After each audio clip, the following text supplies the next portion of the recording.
Esse é nosso podcast, pode contar mais café.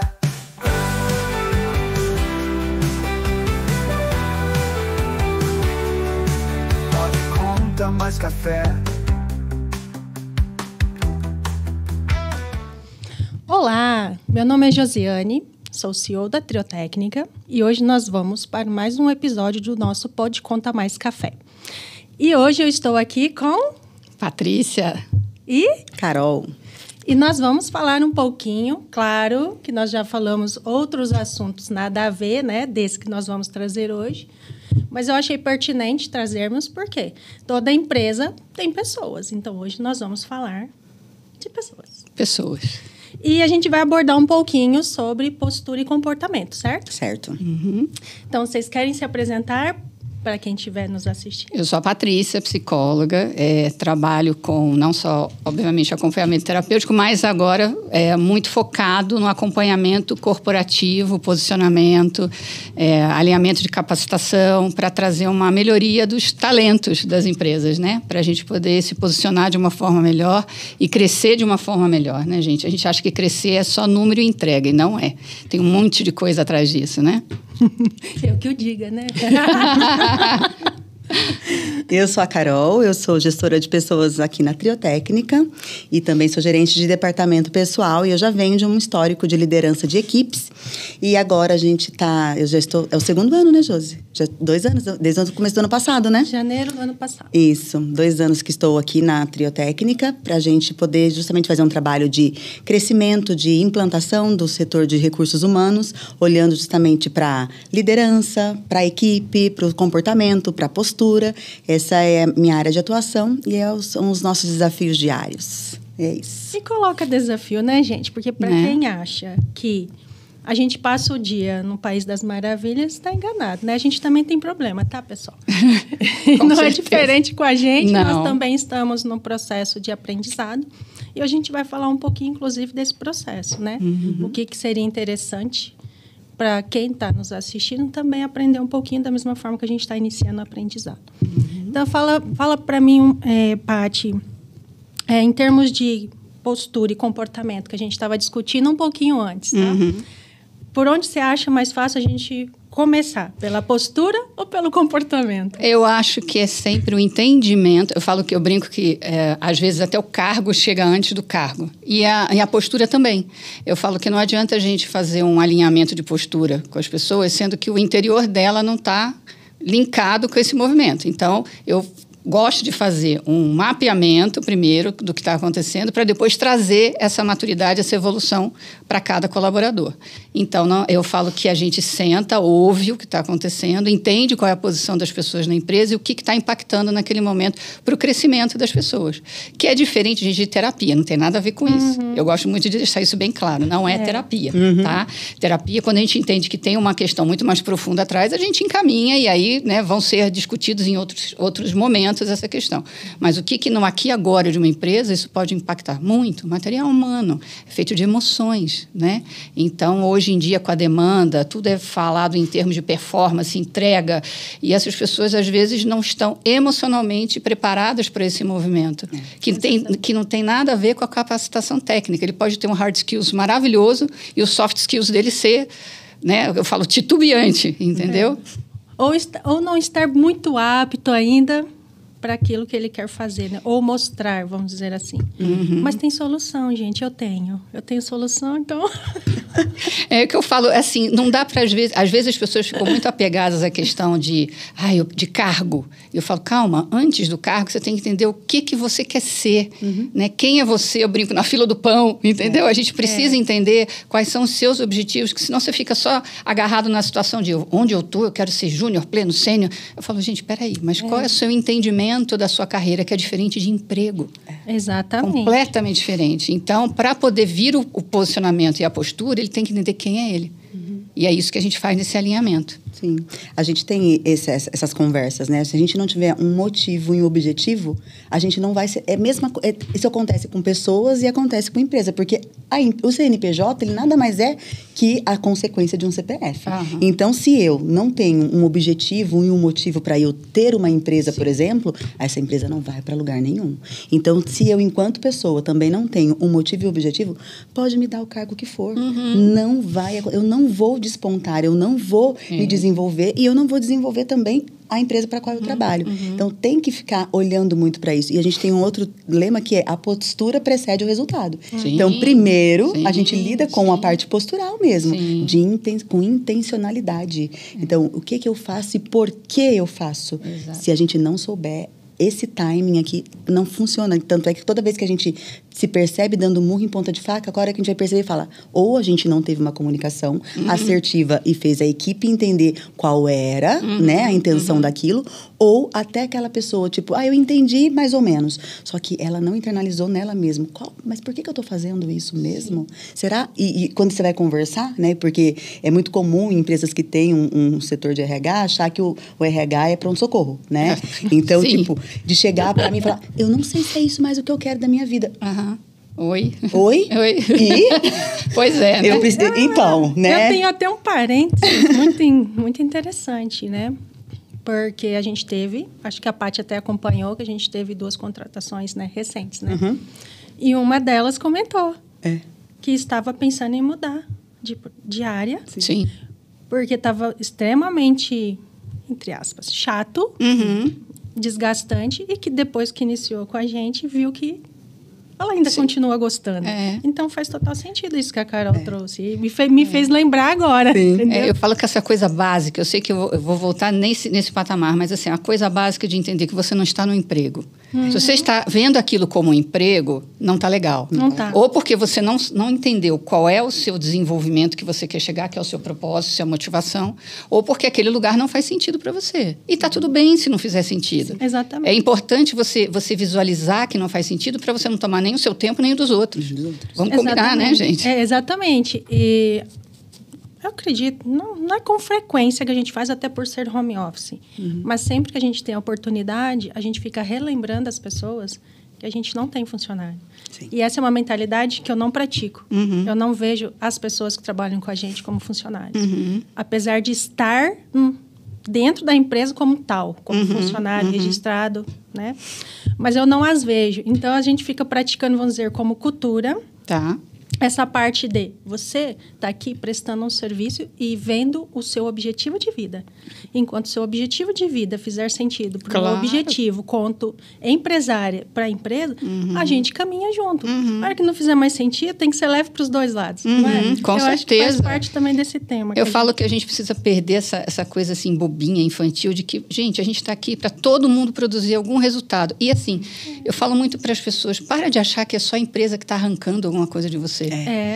Olha para a empresa como eu falo, bebê da fonte, né? Então, assim, vai lá, absorve tudo que aquela situação pode te dar, cresce lá dentro. Se depois não fizer sentido você estar lá, não tem problema, vai ser uma saída positiva, um líder enxerga que em algum momento ele vai capacitar tanto aquelas pessoas que elas vão buscar, às vezes, outro caminho. E está tudo bem, porque enquanto ela esteve com você, ela entregou o melhor dela, porque você a capacitou para isso. Mas ela precisa enxergar onde ela quer. Então, eu falo, vamos parar com essa coisa infantilizada. A empresa, socorro, é tóxico. Eu falo, gente, calma. Às vezes, você também não está alinhada com tudo que precisa, com o seu propósito, o propósito da empresa. E, às vezes, é uma questão de leitura. Não é questão de ir embora da empresa, é questão de leitura. Às vezes, está no segmento errado. Às vezes, você faz uma movimentação lateral, a pessoa brilha em outro lugar.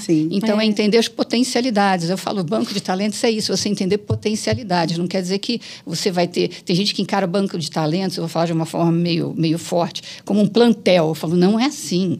Não é assim. Você pega, não cabe mais, eu jogo fora, pego o outro. Não. Tenta potencializar aquilo. Tenta entender. Às vezes, uma pequena movimentação faz com que tudo mude no fluxo daquele colaborador. Porque é mais barato treinar do que contratar. Né? Contratar é muito difícil e está sendo cada vez mais desafiador. Né? E a gente estava falando mais cedo, eu e você, né, Paty, que as pessoas hoje em dia não procuram mais o emprego, elas procuram empresas, né? As que estão, óbvio, a gente tem pessoas e pessoas, evidente, como tem empresas e empresas, mas elas procuram empresa. Então, quando a gente está falando até de um período de rampagem desse colaborador, né? Do onboarding dele, ele também está testando. Então, antes, e se ele... Dentro da nossa empresa, a gente sempre pensa dessa forma. Toda vez que tem um colaborador novo, a gente está olhando o quanto ele está se desenvolvendo, mas também qual o feedback que ele nos traz. Porque se ele é aquela pessoa que só recebe ordem, eu já percebi que ele já está falhando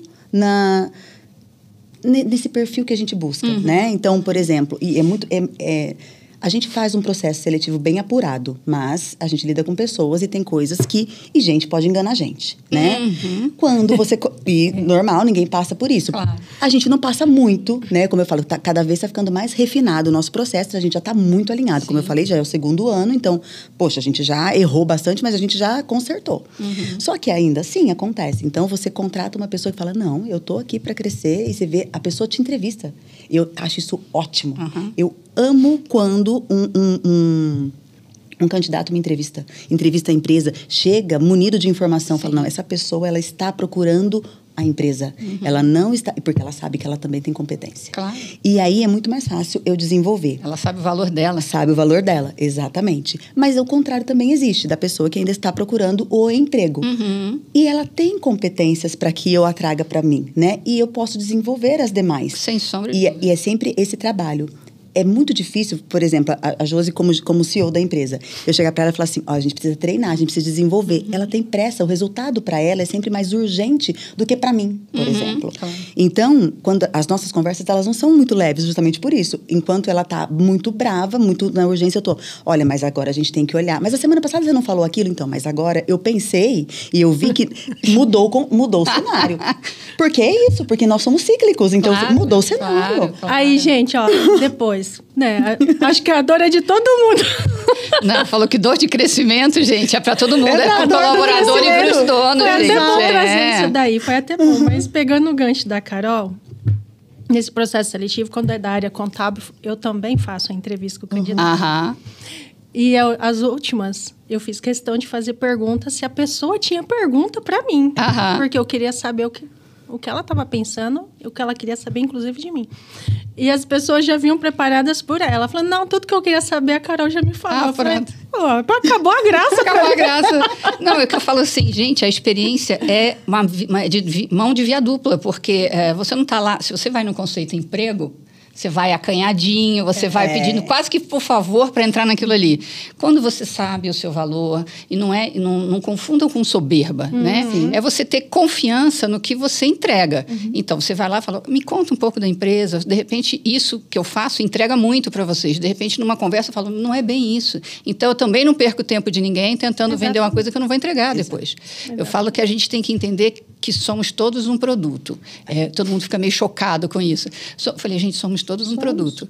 E aí, quando você vai num processo seletivo, eu treino muito eles para processo seletivo, mas não para vender uma imagem, né, que não vai colar depois. Eu falo assim, vocês têm que aprender a falar o que vocês têm de competências. Vender melhor a sua imagem, né? Exatamente. Então, agora, isso é para entrar. Para você se manter, você tem que entregar aquilo que você conversou lá atrás. Exatamente. Então, assim, por isso que eu falo que postura, posicionamento, vem dessa segurança de quem você é como profissional e o que você pode trocar com essa empresa. É troca. Exato. É troca. Eu acho que vem também, ao levantar um ponto aí, vocês me falem. Vocês são as pessoas de pessoas. Pessoas de pessoas, ótimo. Adorei. E um ponto que vem à mente é que é assim, a gente está falando de tentar trazer o máximo de clareza para o processo de contratação. Só que às vezes também acontece da gente se enganar porque a pessoa não foi verdadeira ou tentou passar uma visão dela que ela não conseguiu manter depois. Sim. Tem isso também, né? Claro. Porque vou lá, falei que eu sou XYZ, aí no dia a dia ela não consegue sustentar aquela postura que ela falou que ela teria só para entrar. Como vocês veem isso? Eu eu comparo com o processo de indicação. A Carol tem uma amiga que é ótima aqui dentro, não sei o quê. Lógico, se a Carol está falando, algum valor essa pessoa tem. Então, isso gera curiosidade, mas não gera manutenção. Então, é o que eu falo, você aportar um colaborador novo, baseado na visão da Carol, eu tenho até uma segurança, porque ela é competente, sabe do que ela está falando. Mas ele tem que, entre aspas, provar para mim isso ao longo da entrada dele. E aí ele tem que se fazer interessante. Porque eu falo assim, não é o primeiro momento só, você tem que entregar. Eu falo que os 3 primeiros meses, eu brinco com eles que eles são café com leite. Né? Porque você entra num ambiente novo, ferramentas novas, não tecnicamente, mas de né, entrega de dia a dia, processo interno, a execução pode ser diferente do que você fazia numa empresa anterior. Então, processo adaptativo, que eu falo. 3 meses. Depois desses 3 meses, pernas porque te quero, você tem que mostrar que você já sabe pedalar. Porque senão você fica demandante. Aí você vira uma pessoa que dá trabalho. Sim. E aí não. Aí eu falo processo adaptativo, ok. Depois da dependência, não, solta a mão, solta a corda, porque você não tem que ficar atrás de ninguém. Entendeu? E é isso que a gente espera do colaborador, né? Sim. E quando isso não acontece? Qual que é a visão de vocês? No pós-experiência, como lidar quando a pessoa não consegue ir sozinha? Eu acho que pode ser a dúvida de muita gente. Eu tinha, né? A gente foi sanando durante o processo, mas quem está aqui nos ouvindo agora pode ser que tenha essa dúvida também. Como vocês acham que deve ser o procedimento pós-período de onboarding, vamos dizer assim? Vou deixar a Paty responder, porque depois eu vou falar do nosso alinhamento, da nossa conversa. É isso que eu ia falar. Primeiro, depende do modelinho de cada empresa, claro. Mas aí você tem que identificar o quê? Qual é o problema daquela pessoa? É comportamental? Ela tem vergonha de chegar nas pessoas? Ela tem inibição? Acha que ela vai passar uma imagem de despreparo quando ela vai nos nos gestores para perguntar? Ou se ela realmente vendeu uma coisa que ela não sustenta. Então, você tem que identificar tecnicamente o que está faltando naquela pessoa. Tá? Isso tem que ser meio que rápido, porque se você perder 1 ano com um colaborador assim, você teve muita dor de cabeça. No caso, você está trazendo a construção da técnica. E se for de comportamento e não técnica? Se for de comportamento, aí o ideal dos mundos, bonitinho demais, é você ter uma pessoa ali que realinhe isso e entenda o que está pegando na situação emocional da pessoa. Mas, não tendo, vai sobrar, entre aspas, para o gestor identificar isso. Aí você tem que fazer um microgerenciamento nesse período de entrada para você entender onde estão essas questões. Mas depois, solta de novo. Aí, se não, eu falo que assim, a gente orienta e dá o tempo de recuperação. E depois passou o tempo de recuperação, já é para entender que aquilo lá não vai Aí você tem que entrar com uma outra coisa, Exatamente. Então, assim... Já se recuperou desse? Exato. E entender uma coisa que eu acho importante, que a gente conversou lá fora. O gestor, nessa hora, também tem que entender que a forma com que aquela pessoa está fazendo não precisa ser obrigatoriamente a forma com que ele faz. Porque existem vários jeitos certos de fazer uma mesma coisa. Exato. Senão você está produzindo mini-clones, que eu falo. Você produzir mini-clones é muito difícil. E não é saudável, né? Você tem que dar liberdade poética das pessoas entregarem. Você lembra quando a gente era de escola e que você fazia uma equação matemática e tinha, às vezes, 2 formas de você resolver a equação e aí você fala assim, mas eu nunca tinha pensado desse jeito. Tira um parêntese, põe um colchete, põe não sei o que, fala, nossa, olha, viemos ao mesmo resultado. Então, é mais ou menos assim. Às vezes, você tem formas diferentes de entregar a mesma coisa. Isso é uma liberdade poética e criativa dentro da equipe, tá? A gente teve essa conversa porque, né, acontecem situações como acontece em qualquer empresa. Então, a gente tem gente de todo tipo, né, trabalhando com a gente. Quanto mais crescermos, vai ser assim. Sim. E a gente entende que vai ter pessoas que demandam maior atenção. Por isso que, inclusive, uma das coisas que a gente vai investir pesado, né, porque a gente pensou, precisamos de cultura. Ok, vamos investir nisso, vamos ter a nossa forma. A triotécnica tem que ter a cara da triotécnica. Então, ok, vamos olhar. Qual é essa cara? Nós já temos uma alusão de como é essa cara, né, da triotécnica.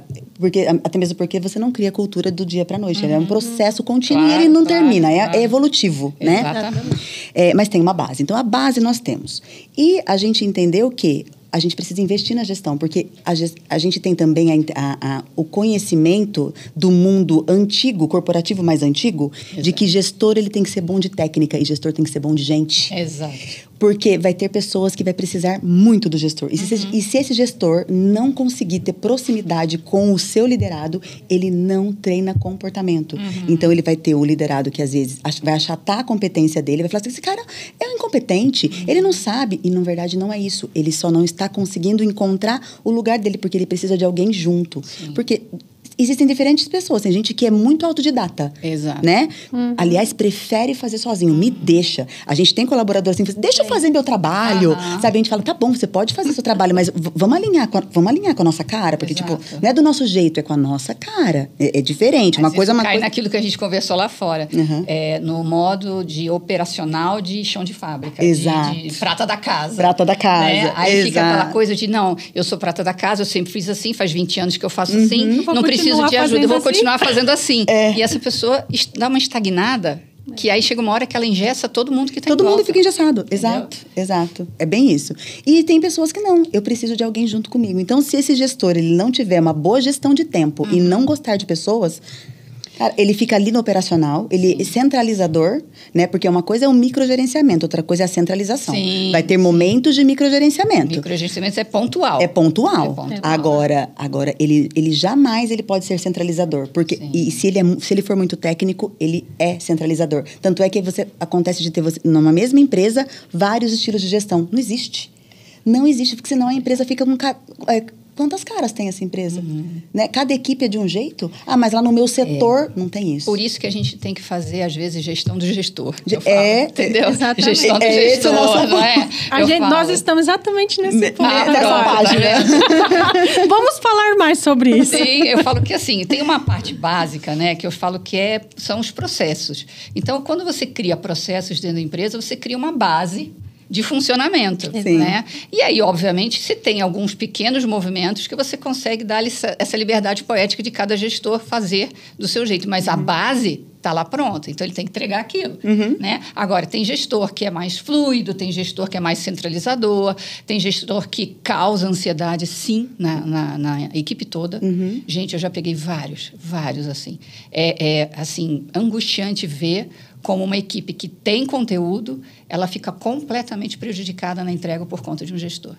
E aí a empresa percebe, às vezes, um ano e pouco depois, né, sem trocar esse gestor, sem dar um suporte, inclusive emocional, para esse gestor, e se perdeu um ano de trabalho daquela equipe. Exatamente. Então, é importante também a gente fazer gestão dos gestores. Sim. Sabe o que eu penso? A gente precisa olhar mais como eu utilizo, né? Como eu sempre comparei um trabalho bom de gestor. Eu falo, gente...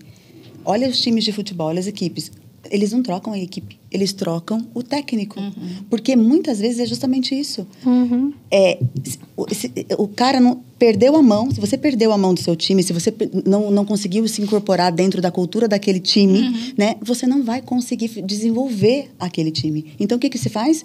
Eu vou trocar os jogadores? Não, eu vou trocar o técnico. E aí, pronto. A equipe começa a evoluir, começa a crescer, o time ganha tanto que até faz contratação melhor, e assim acontece com a empresa. Então, se eu não capacito o meu gestor, ele fica muito falho e ele prejudica a minha equipe. E se eu tenho na minha equipe um gestor que não gosta de gente, já ficou comprovado. Antes nós éramos só número, hoje em dia não tem nem isso. Hoje em dia é nome, é sobrenome, todo mundo sabe. A gente fala de uma forma mais horizontal, a gente estava falando isso lá fora também, né? Sim. Não é mais aquela coisa vertical. Então, se eu não me especializo em pessoas, né? Porque técnica não precisa. Se eu já sou gestora, é porque eu tenho boa técnica, né? Isso eu já tenho, eu já sei fazer, eu sei operacionalizar. Agora, e aí? Mas eu falo uma coisa também bem que a gente precisa prestar atenção. A gestão chega para todo mundo que é sênior. Tá? Em algum momento vai chegar no colo de todo mundo a gestão. Só que tem gente que é um gestor nato, né? E que aí você precisa só acertar algumas arestazinhas ali do modus operandi da situação. E tem gente que não. Tem gente que veio do chão de fábrica, que veio do prata da casa e está criando senioridade e está querendo gente entrar embaixo, porque você vê que precisa de ajuda. Como é que você faz para transformar essa pessoa num gestor? Então... Isso acontece muito. O que vocês indicam? Vamos lá, vamos debater, porque eu acho que esse é um ponto bem interessante e importante. Até porque a gente precisa ter um pouco mais desse conhecimento até para saber lidar e tratar com mais fluidez, mais rapidez, né? É igual vocês estão trazendo agora. Eu tô ouvindo. Tô ouvindo. E tá lá. A cabeça já fica aqui. Eu que lute agora, né? Tipo assim, às vezes, igual a Paty trouxe, que às vezes a gente demora um ano e pouco para perceber uma situação. Como fazer para diminuir esse tempo? Tem alguma dica? É olho? É tato? Eu acho que chama-se combinações. Como assim combinações?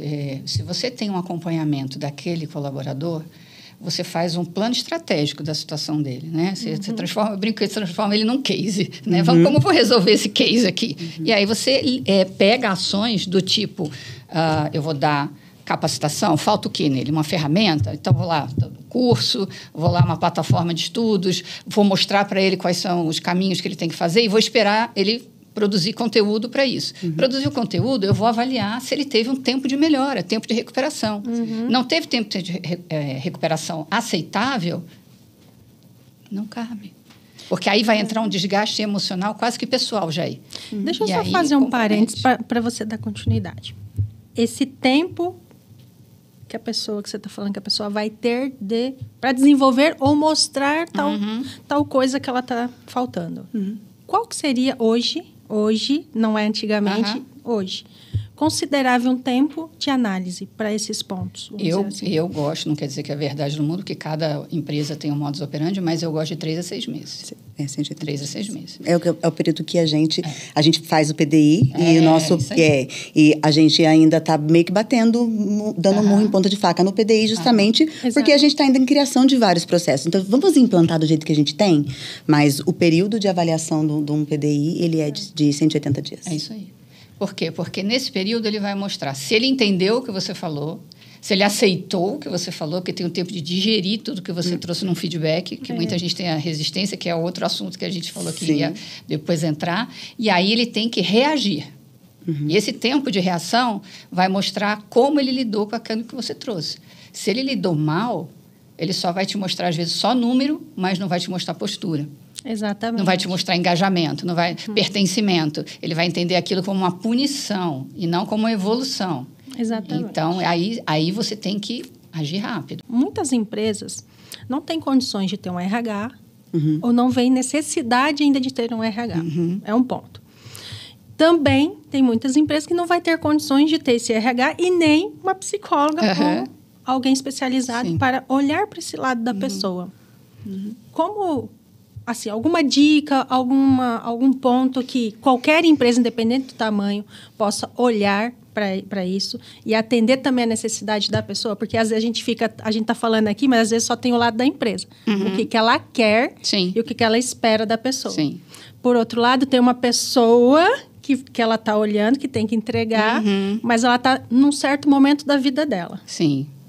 Que ela às vezes ela quer aquilo, mas ela não está dando conta de fazer. Como lidar com esses dois lados? É assim, primeiro que depende o tamanho da empresa, como funciona, né? Às vezes já vem com o fit cultural prejudicado lá atrás, então seria até quase que estrutural você reconversar fit cultural, dependendo do tamanho da empresa, tá? Se for uma empresa familiar, a gente precisa analisar tudo isso. Mas o que eu falo é assim, quando a gente identifica tudo isso, a gente tem que agir muito rápido, só que às vezes você não tem ferramenta, que nem você falou, interna para isso, né? E muitas vezes a gente vê contratações, inclusive, de plataformas de saúde, fala, vai procurar terapia. Porque, na verdade, é um grande erro, porque você está dizendo assim, vá procurar terapia para suportar o meu jeito tóxico de empresa de resolver. Cansei de atender paciente assim, que vem indicado pela empresa com crise de ansiedade e eu que tenho que resolver, mas ele não muda o modus operandi da empresa. Então, o que acontece? Quando você volta para um ambiente tóxico toda hora, você não vai conseguir produzir esse tempo de mudança. Não consegue. Entendeu? Exatamente. Então, não adianta botar um monte de psicólogo ou uma plataforma lá para atender só para falar de ansiedade e depressão, se você também não entrega, vamos lá, da empresa uma mudança, uma transformação, um olhar humanizado sobre a coisa. E outra que eu acho muito importante, gente, vamos parar de confundir RH com departamento pessoal. Exatamente. Socorro! Não é, socorro! É tanto que na apresentação eu falei, eu sou gestora de pessoas, eu sou gerente de departamento pessoal, porque uma coisa é uma coisa, outra coisa é outra coisa. Isso. Exatamente. Uma coisa também que confunde, às vezes até cliente, e a gente passa a passar orientação também sobre isso. Confundir departamento pessoal com contabilidade. Também tem essa questão. Não, a contabilidade tem que responder. Não, gente, é o departamento pessoal que tem que responder. Também tem, né? Tem. Essas questões. Exato. Mas você tinha falado, Josi, de empresas que não têm, né? Exatamente. Porque tem empresas que não têm. Ou porque realmente, é pequena, enxuta, é muito enxuta. No nosso caso, a nossa empresa é enxuta. E a gente também não tem intenção de ser uma empresa mega, até mesmo pelo nosso jeito de operacionalizar, né? E as empresas estão cada vez mais enxutas mesmo, né? Com o advento aí da tecnologia, né? Da inteligência artificial. Da tecnologia não, da inteligência artificial. Então, vão ser cada vez mais enxutas as empresas. Só que agora, inclusive, que tem que se olhar mais para o humano, porque a gente vai meio que... A gente entendeu que a gente vai ter que lutar pela preservação da nossa espécie, né? E aí, qual seria a dica, então, para empresas que não têm? Ou porque é enxuta demais, ou porque não vê necessidade, ou porque não tem ainda caixa para isso. Acesso tem para todo mundo.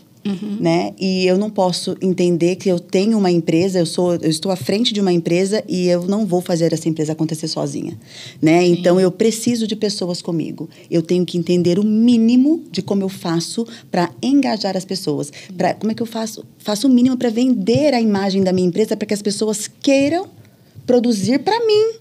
Porque é isso que eu faço quando eu vou recrutar. Eu faço uma propaganda muito positiva da empresa. E não é tá vendendo coisa enganosa. Não, de verdade, eu acredito no nosso propósito, no nosso valor, naquilo que a gente oferece. Eu acredito muito no meu trabalho. Então, assim, eu não vendo... E eu sempre falo, aqui tem bastante trabalho. Mas você tem assistência. Você tem proximidade. A gente estava falando lá fora. Eu falei, você não tem que bater na porta para poder conversar com ninguém. Sim. Todos os canais são abertos.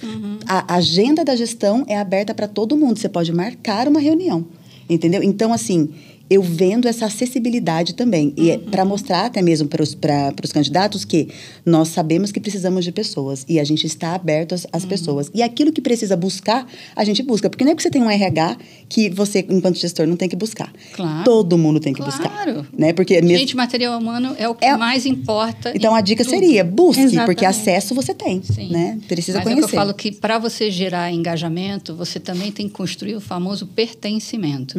Quando a pessoa entende que ela não está lá como um executório só e que ela faz parte daquele crescimento, daquela célula grande lá, e que ela faz sentido o que ela está fazendo ali, você adere melhor. Aí, mesmo que você tenha que fazer correção de rota, ela entende como correção de rota, não como punição. Então, você entende como a gente tem que ir mudando o mindset das pessoas, entendeu? Exato. Isso a gente faz. Aí a resposta é, em casos de empresas enxutas, comportamento humano, proximidade, alinhamento. Muito cuidado para não comprar aquilo como a famosa... minha família. Não é sua família. Não é sua família. Sinto lhe dizer. Mas eu preciso... eu preciso levar... Estou dando um exemplo bobo, né? O meu filho... Leve, porque se você hoje abrir para isso, você vai ter uma pessoa também engajada com você em outros momentos que você também precisar. Mas não venda isso. Isso é uma coisa básica de alinhamento humano. Né? Agora, promover ações de saúde. Então, um ambiente que não seja tóxico, um ambiente com proximidade, um ambiente que, às vezes, faça... Vou agora meio vender peixe. Palestras sobre como gerenciar essas questões. E, se possível, um alinhamento com uma pessoa que faça o acompanhamento de saúde mental / emocional das pessoas, sim, que é o que importa. Hoje, a gente está no modo sobrevivência o tempo inteiro. Parece que a gente está no modo luta e fuga todo dia. Sim. Então, às vezes, não é nem nada com a empresa, não é nada do trabalho dele, mas ele vai trazer um pacote externo que vai impactar no desempenho dele quando ele entrar na empresa, né, no dia a dia. É esse ponto que eu trouxe, né? Para a gente debater. Porque, às vezes, a empresa, por ela ser até pequena, ela não vai conseguir ficar olhando para isso. Porque ela também está sobrevivendo, né? Aí ela está com uma pessoa ali que ela não está vendo todo o potencial, porque ela está do outro lado também, trazendo essa bagagem. Aí vira, parece que um caos, né? O combo de cada um é puxado, né, gente? Eu falo, não sei o que é pior. Se a empresa que é ruim, se o outro que também está ruim, aí junta um combo ali de tudo tá ruim e a gente faz o que agora? Aí eu fico pensando exatamente nisso todo santo dia. Porque a gente não é diferente de ninguém. A gente também tem questões para tratar. Só que eu também vejo, por outro lado, eu acho que até a Carol pode me contextualizar e me corrigir, que eu trabalho muito, apesar de eu estar na gestão desde junho, literalmente na gestão, e tendo que olhar para coisas que eu também não estava habituada, porque eu também estou tendo que me capacitar, né? Eu também olho para as pessoas, eu também fico preocupada todo santo dia em como criar esse ambiente mais saudável, em saber se a pessoa está bem, em saber no que eu posso contribuir. Só que nem sempre, às vezes, o que a gente faz ou o que a gente acha vai ser eficiente. É o tal de acerta, tentativa erra, e erro. Mas aí eu acho que a gente tem que entender duas coisas que eu falo até na vida da gente, não é uma questão só corporativa. A gente não é responsável 100% pela felicidade de ninguém. De ninguém. Exatamente. Isso que pesa hoje, parece que todo mundo tem que estar ótimo, maravilhoso. Gente, desde sempre, desde os tempos dos nossos avós, dos bisavós, todo mundo ia trabalhar pensando, às vezes, no que deixou de comprar em casa, no que tem que fazer, o que o filho fez. A gente não consegue chegar e botar, né, uma porta e falar, não penso em mais nada. A gente treina a pensar menos, mas a gente não pensa em mais nada. Então, somos um combo. Então, vai chegar um dia que eu sento na mesa e vou produzir menos, porque aquele dia está mais pesado para mim. Mas não tem a ver com a empresa. A gente também tem que não se responsabilizar tanto assim e comprar aquela história pra gente. Tem que tomar cuidado com isso também, sabe? E eu falo, a gente tem que olhar não só a ponta do colaborador. Muitas vezes eu faço um alinhamento com gestores de como está a empresa. Porque se você fica só na ponta do colaborador, parece que só ele tem algum problema. Eu falo, só ele é o errado da história. Exatamente. E foi aonde eu falei assim, né, a gente chegou nesse ponto, falei assim, Josi, eu preciso sair um pouco dos colaboradores, mesmo porque o trabalho do RH é mais com gestão do que com colaborador. Quem lida com colaborador é o departamento pessoal, que vai falar sobre horas, 13º, férias, salário, etc. Né? A gente não. Se não, fica parecendo que o RH é enfermaria. Exatamente. Eu fico só levando problemática, né? Parece que a gente é um assistencialista. E não é essa. Nós somos uma empresa. Então, não é assistencialismo aqui, é empresa. Eu vou pagar por aquilo que você produzir para mim. Você fica comigo enquanto você produz. E não é só na produção técnica. Enquanto você corresponde também às expectativas que eu preciso que você corresponda. Enquanto você tem alinhamento cultural comigo, a gente fala a mesma língua. Então, é tudo isso. E para tudo isso, tem tempo e tem treinamento. A gente entende. Só que quanto mais junto da equipe eu ficasse, né? Mais difícil ia ficar o nosso alinhamento. Aí ia parecer, tipo, você fica só querendo passar a mão na cabeça de colaborador. E, por quê? Resolvendo tudo. Você sabe que um ponto que eu gosto de trazer muito para o processo de contratação nosso é os sonhos das pessoas. Aí a gente trabalha muito isso. Para mim, é fundamental saber se ela tem sonhos e sonhos audaciosos, vamos dizer assim. Porque se for só quero dormir essa noite. Não é isso. Meu sonho não é dormir essa noite. Não. Sonhos grandes mesmo. Por quê? Para mim, é muito importante. Para mim, ok? Como CEO da empresa e como pessoa mesmo nesse universo. Para mim, é importante que a pessoa tenha esses sonhos. Porque é isso que vai fazer ela se movimentar. Sim. Se ela não tiver muitos sonhos ou não vislumbrar melhorias, o que ela vai produzir para mim, de fato, e para ela. Então, eu fico me questionando sempre isso. E nos processos seletivos é sempre engraçado, né? Quais são os seus sonhos? A Carol começa, depois eu questiono. Tem gente que não sabe nem responder. Exatamente. Não sabe nem responder. E a gente cai também nesse ponto, né? Como que a gente faz... não fazer de fazer. Estou falando assim, em linhas de pensamento. Hoje, ninguém está pensando mais. Ninguém está com vontade, igual uma palestra que a gente acabou de participar. As pessoas não estão tendo mais curiosidade de buscar. Vontade de buscar. Porque está tudo muito pronto. E sempre alguém traz tudo prontinho. Na mão, né? Não, e não só isso. Eu acho que as pessoas têm que transformar a coisa básica. Parar do modo sobrevivência. E quando você entende... Vou voltar de novo nessa pauta. Quando você entende que aquilo lá não é um emprego, aquilo lá é uma mola para você conquistar os seus sonhos, é que eu falo assim, o cara fala assim para mim, eu gosto de uma Ferrari. Meu sonho é uma Ferrari. Primeiro, você tem que entender se aquilo é viável para aquela pessoa, porque coisas muito mega... Ali, você pode ter até algumas questões de personalidade ali envolvido. Você fala, tá bom, vamos ver qual é a viabilidade disso. Não é jogar balde de geografia, é você entender possibilidades. Depois disso, você vai falar o que você precisa para chegar nesse sonho. Isso. Você tem um plano para isso? Você tem um plano para isso? Isso é sonho. E através desse sonho, eu posso criar mini-metas? Posso. Eu gosto de mini-metas. Eu, particularmente, falo com eles muito de mini-metas. Por que mini? Mas não é porque as metas não são ambiciosas, mas elas são... Né? Eu falo que elas são por fase. Fase 1, fase 2, fase 3, né? Quando você vai seccionando, você vai entendendo começo, meio e fim mais imediato. Porque se você põe uma coisa muito distante ali, a pessoa olha para aquilo e fala, nossa, eu estou cansada no meio do caminho, porque ela está olhando só para a Ferrari. Eu falo, não, você tem que entender o quê? Se você sentar nessa cadeira, se inspirar, se o seu dia for legal, se você trabalhar, criar capacitação, essa capacitação te colocar em outros patamares, você vai vendo que até a Ferrari vai chegar. Vai chegar mais rápido. Mas você vai tendo pequenas experiências. Aí eu falo assim, e produz experiências no meio do caminho. Porque se você ficar esperando só a experiência da Ferrari, você vai ficar nervoso no meio do caminho. Que é o que a gente conversou também, parte do repertório. Você tem que ir criando o seu repertório muito para isso. que as oportunidades também apareçam. Exatamente. Né? E que você esteja se preparando para. Exatamente. Não sei, aí vocês passem a visão de vocês, mas a minha visão hoje, como que está sendo? Às vezes a pessoa entra numa empresa para fazer tal função. Beleza, ela ter que aprender aquela função. Mas o que impede ela de aprender outras coisas dentro da empresa?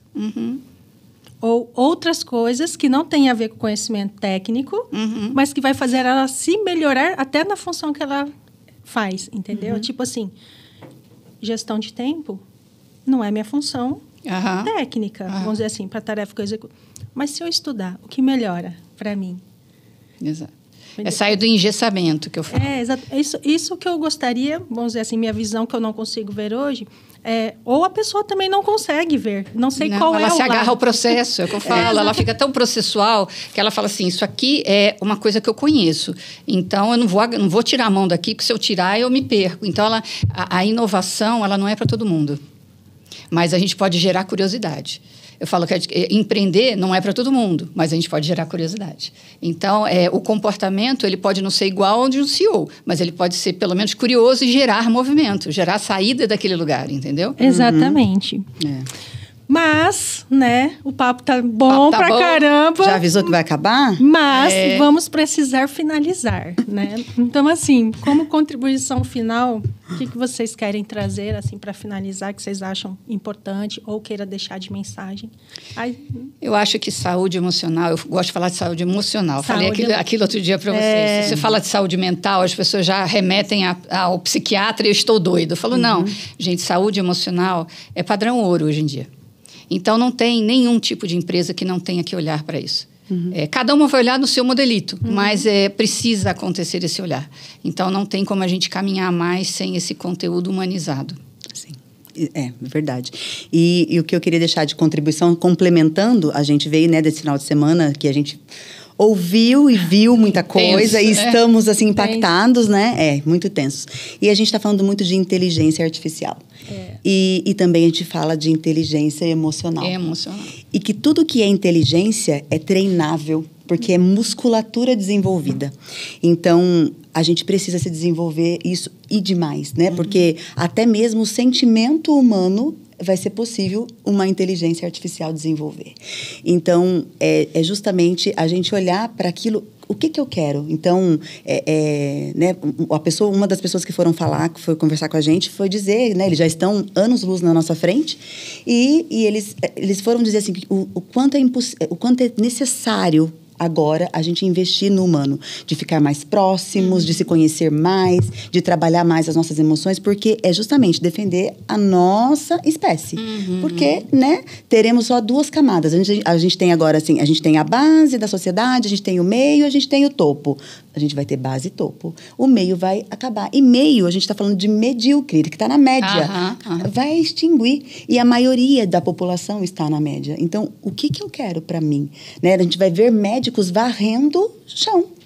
Tá? Então, por quê? Porque a inteligência artificial vai substituir até isso. Na China já tem.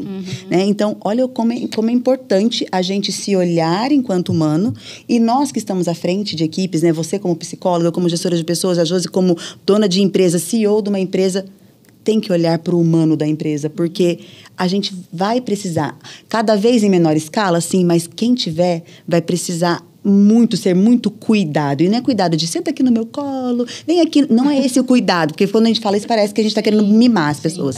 Não é isso. É o cuidado de vamos fazer isso junto, né? Então, é muito importante a gente aprender também a conversar, a entender. Não é porque a Josiane é a dona da empresa, então, eu tenho que falar com a Josiane assim, ou eu tenho que ter medo de falar. Se eu não puder falar com a Josiane assim, ela não anda. Eu não ando. Né? E outra, eu não me exercito.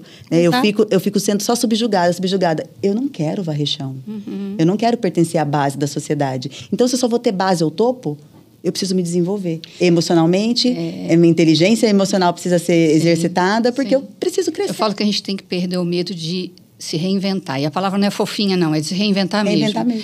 Entender se você pode desdobrar em subprodutos. Eu falo muito isso com eles. Pensa, se você chegou no grau de senioridade, você tem como desdobrar em subprodutos. E, às vezes, os subprodutos não têm a ver nem só com o seu trabalho, o seu dia a dia. Exemplo bobo, só para a gente fechar aqui, assim, você pode ser... Eu já cansei de atender médicos que têm banda de rock. Então, o que acontece? Ali ele é uma outra pessoa, ali ele tem outro papel, outro posicionamento, mas ali ele também transborda em felicidade. Eu tenho muito cuidado com ele, falo assim, no trabalho, não fica com essa coisa de aqui é só minha obrigação. Não, aqui tem que ter felicidade também. E aí, mas você pode criar outro ponto de felicidade e viver dos dois. Extravasar, é um lugar para extravasar, né? Exatamente. E você vai ser feliz nos dois, mas é um lugar você extravasa. Exato. É isso. Eu, particularmente, eu não sei quem assistiu, mas eu adorei o papo. Muito obrigada, Paty, por ter vindo. Terminou feliz? Terminou feliz a conversa? Porque é importante terminar feliz. A gente tem que ficar bem. É aquela questão. Você não precisa estar feliz, você só precisa entender e praticar para ficar feliz. Porque vem, exatamente. A primeira postura, depois o resultado. O conhecimento salva, né? Você saber que você tem opções salva. Então, da mesma forma que a Paty falou outro dia, explanando o assunto para a gente lá internamente. Das mãos, né? Da comunicação verbal, não verbal, eu presto atenção e fico me... Fazendo dever de casa depois. Fiquei aqui o tempo todo, né? Mas beleza. Obrigada, realmente, de vocês duas terem vindo, ter contribuído com o assunto. Eu, particularmente, aprendo toda vez que eu ouço. Posso não gostar de tudo que eu ouço, mas eu sei que é importante, como diz a nossa mentora Jaque, eu detesto um monte de coisa. Mas eu tenho consciência que é importante. Sim. Então, a gente pratica. Sim. E se é importante, a gente tem que praticar. O incomodativo também agrega. Exatamente. Porque a gente sabe onde quer chegar, né? Então, obrigada. E a gente finaliza por aqui. Obrigada a vocês. Obrigada.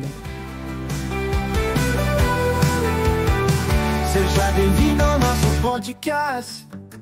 Um bate-papo descontraído, com muita informação de qualidade. Esse é nosso podcast, Pode Conta Mais Café.